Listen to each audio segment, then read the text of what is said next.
បាទសួស្តីពុកម៉ែបងប្អូនបាទដែលមានចំណាប់អារម្មណ៍ចង់កំងសាច់ជ្រូកដើម្បីយកទៅកម្មវិធីផ្សេងបងប្អូនខាងខ្ញុំសេរីមានសាច់ជ្រូកគ្រប់មុខបងប្អូនតាមតម្រូវការបងប្អូនបាទក្នុងតម្លៃសមរម្យបាទបងប្អូនមានចំណាប់អារម្មណ៍អាចតាក់ទងមកលេខ092 38 56 16បងប្អូននិងមួយខ្សែទៀត093 650 156បាទបងប្អូនចង់ទិញយកទៅពិសាក៏បានក្នុង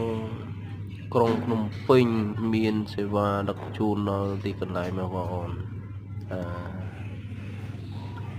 ទេកំងបានបាទនឹងមានសាច់ក្រកសាច់ជ្រូកខ្មែររសជាតិឈ្ងុយឆ្ងាញ់បាទបងប្អូនអាចចង់ទិញយកទៅពិសាខ្ជិលមកផ្សាយ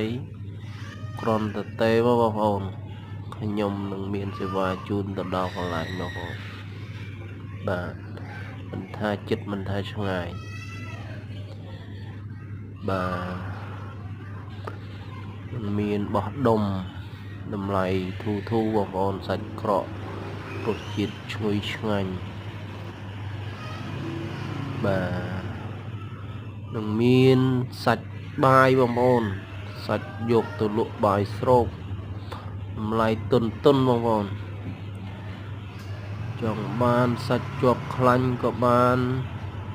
ចង់បានសាច់សុទ្ធក៏បាន